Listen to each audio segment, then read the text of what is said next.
écouter Pravena. Pravena, c'est cette chaîne. C'est une fille, elle fait des podcasts, Elle fait des vidéos sur YouTube. Elle a 105 000 abonnés, elle est vérifiée. Donc voilà, elle fait plus sur de la psychologie. Enfin, moi, je suis tombée sur ça. Aimons-nous vraiment nos enfants. On écoute. Pour la compréhension de soi. Donc, allez visiter la page pour découvrir la chaîne privée. C'est en description. Le sujet d'aujourd'hui, c'est l'amour parental. Avant, on n'aimait pas les enfants comme on les aime aujourd'hui. Pendant très longtemps, faire des enfants, ça faisait vraiment partie d'une stratégie financière du couple. Les parents faisaient des enfants, par exemple, parce qu'ils avaient besoin de main-d'œuvre pour le travail dans les champs et pour qu'ils s'occupent d'eux quand ils allaient vieillir. Aujourd'hui, les enfants, on leur fait porter des vêtements en coton bio. Donc en fait, là, c'est ce qu'elle explique de dire les premières minutes.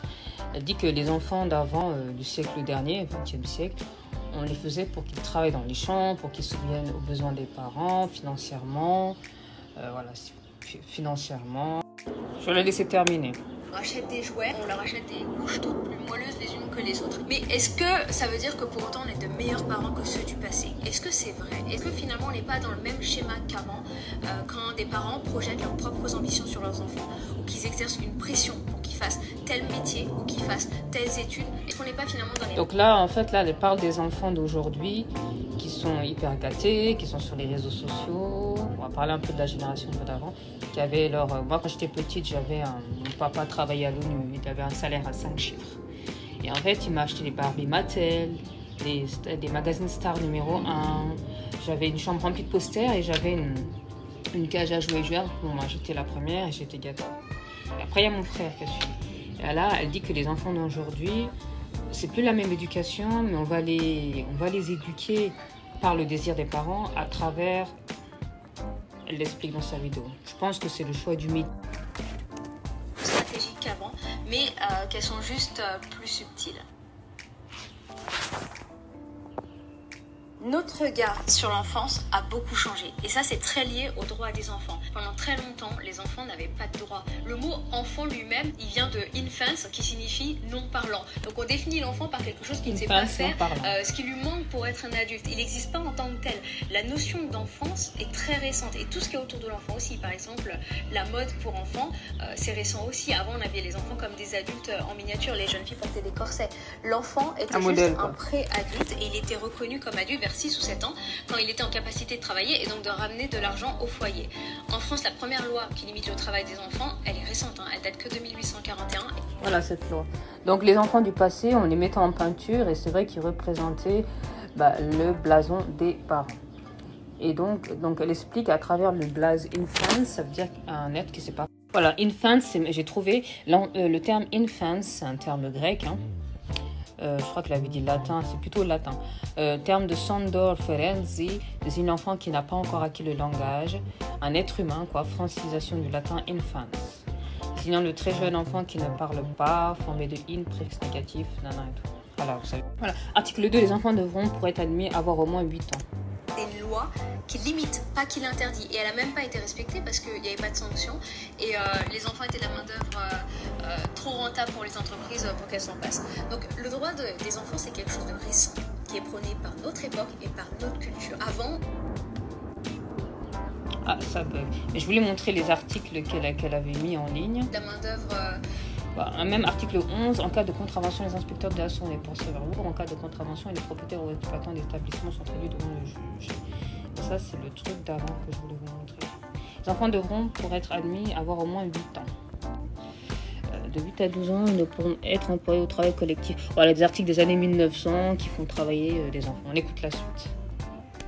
Interdit. Et elle n'a même pas été respectée parce qu'il n'y avait pas de sanction et les enfants étaient la main-d'œuvre de n'importe qui, n'importe quel adulte, pour qu'elles s'en passent. Donc le droit des enfants, c'est quelque chose de récent qui est protégé pour les enfants et on prévoyait notre propre survie à travers eux. Aujourd'hui, il ne s'agit plus que de faire survivre son enfant comme par le passé. Aujourd'hui, la parentalité, elle s'entend par le concept du care. Le care, c'est le soin. C'est un concept humanitaire. C'est un mot anglais. Pas care, je tiens à toi, mais care. Comme un peu Obamacare, Obama qui voulait sortir... une mutuelle pour faire soigner les gens sans payer, quoi. Mais je crois qu'après, par la suite, elle a été enlevée par Trump. On écoute. Prendre soin d'eux, c'est prendre soin d'un être vivant, de sa santé, le nourrir de la bonne façon. Et en plus, le capitalisme a rajouté une dimension à ce concept de care, c'est le cocooning. Avant, il n'y avait pas tous ces mythes pour cocooner l'enfant, comme le mythe du Père Noël. Le Père Noël a été inventé par Coca-Cola. Donc c'est vraiment propre à notre génération où on est dans l'avènement de ce concept de... Le Coca-Cola a inventé le Père Noël. Hein. Bon à savoir.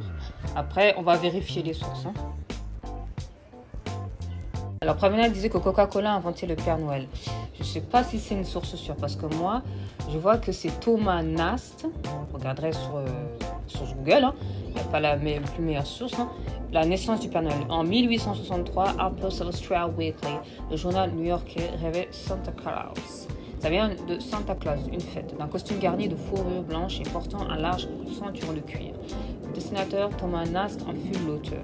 Donc moi, Google me met qui a inventé le Père Noël. Ça vient de Santa Claus et c'est un pasteur américain. Et là, on me dit clairement Clark Moore, en 1822, qui a écrit pour ses enfants un poème. Donc, ce n'est pas ce qu'elle disait que Coca-Cola a inventé le Père Noël. Donc, et après, là, j'ai un truc de Radio France. Est-ce que le Père Noël, on va aller voir. Le Père Noël a été créé par Coca-Cola. Donc, on va voir. Parce que Pravina dit ça. Donc, on va voir si c'est vrai. On va écouter. Parce que là, il y a une vidéo aussi. Là, j'ai un article. Est-ce que le Père Noël a été créé par la boisson Coca-Cola? J'ai mis la vidéo. Les idées claires. Le Père Noël est une invention de la marque Coca-Cola. C'est la question au cœur des idées claires. Un article qui date de 2019 par Yann Lagarde.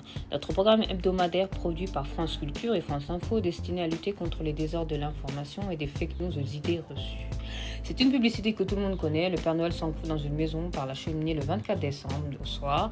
Alors qu'il est sur le point de déposer ses cadeaux sur le sapin, son regard croise une bouteille de Coca-Cola posée sur la table du salon. Le spot se termine avec l'image du vieux barbu en train de se désaltérer. La première campagne publicitaire sur la célèbre marque au Père Noël date des années 30.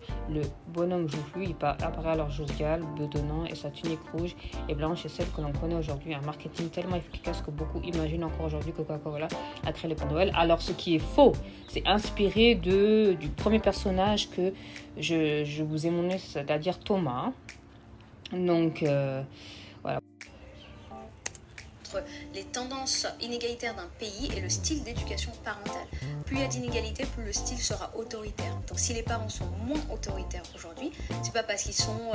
c'est le style d'éducation économique, mais c'est parce que le style d'éducation de la société qui a changé. À l'économie moderne, voilà. Au contexte, on est passé d'un style autoritaire... C'est toujours la même éducation. Imposer leur volonté, contrôler vraiment le choix des enfants, à un style plus déguisé. Permissif.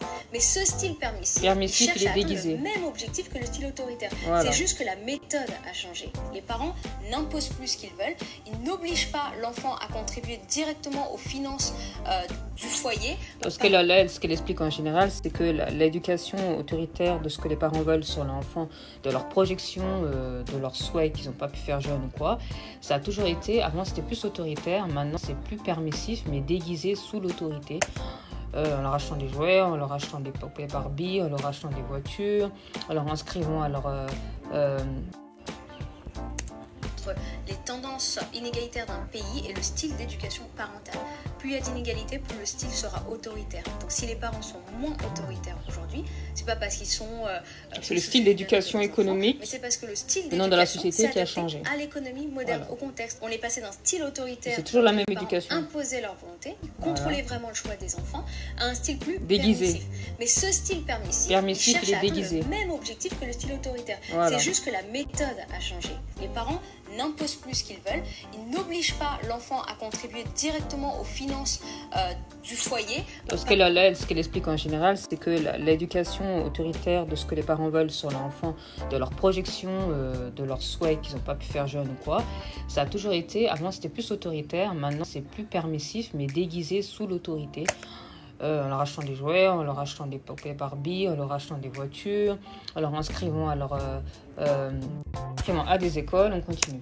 Travail ou par un mariage, mais ils essayent de façonner ses préférences de manière à ce qu'ils fassent des choix alignés avec leur vision. Les gars, faites attention aux fake news, c'est pas Coca-Cola qui a inventé le Père Noël, il l'a juste percé dans l'imaginaire. Voilà. C'est pas Coca-Cola, ça vient de Santa Claus. Et je vous ai donné les noms, vous irez voir sur Google, vous tapez est-ce que le Père Noël a été créé par Coca-Cola? Donc non, c'était Nicolas, je crois. Voilà, de toute façon, j'ai l'article dessus. Voilà, c'est bien... voilà, il est issu de Saint-Nicolas et qui date de 1822 aux États-Unis. Et Saint-Nicolas était un évêque. Je vous laisserai lire l'article, mais c'est pas Coca-Cola, hein, c'est Saint-Nicolas. Voilà, donc on continue, faites attention aux fake news. L'enfant va intérioriser une hiérarchie du prestige, il intériorisera des exigences sociales de ses parents, il comprendra leurs attentes sans même qu'ils aient à les exprimer directement parfois. L'enfant va devenir une... Bonjour tout le monde, j'espère que vous allez bien. Non, on n'était pas là. On va parler de l'amour parental, de la réussite. L'enfant va intérioriser une hiérarchie du prestige, il intériorisera des exigences sociales de ses parents, il comprendra leurs attentes sans même qu'ils aient à les exprimer directement parfois. L'enfant va devenir une extension de la valeur sociale des parents par ses choix de vie et ses réussites. L'enfant fera donc des choix en pensant que ce sont les siens, alors que c'est pas le cas s'il se libère pas du poids de son éducation. Et au final, du coup, l'enfant il n'est pas aimé pour ce qu'il est, mais pour ce que le parent imagine qu'il deviendra dans la société. Il n'est plus une source de revenus direct en travaillant dès le plus jeune âge comme avant, mais il va devenir le reflet complaisant pour ses parents ou un moyen pour ses parents de redorer leur blason, peut-être leur image. Mais même si tout ça qu'ils n'ont pas pu avoir enfant par des parents autoritaires ou toxiques ou que sais-je, parce que leurs parents ont fait pareil. Ça n'empêche pas que des parents aiment sincèrement et profondément leurs enfants. Ils le ressentent vraiment. Mais est-ce qu'il suffit de ressentir de l'amour pour vraiment aimer? Sa couplet disait que l'enfant va devenir une extension inconsciente des parents parce qu'il va savoir automatiquement ce que les parents veulent, donc il va le faire. Par ses choix de vie et ses réussites. L'enfant fera donc des choix en pensant que ce sont les siens, alors que c'est pas le cas s'il se libère pas du poids de son éducation. Et au final, du coup, l'enfant il n'est pas aimé pour ce qu'il est, mais pour ce que le parent imagine qu'il deviendra dans la société. C'est-à-dire que pour les parents, l'enfant et leur prolongement, ils représentent leur enfance à eux, les choses qu'ils n'ont pas pu accomplir. C'est pour ça que dès qu'ils ont cette petite tête, ils ont les mêmes traits cognitifs, les mêmes caractères psychologiques, le même odorat. Voilà, la même perception des choses. Et donc tout ça, à travers ça, c'est comme si je me voyais mon mini-moi.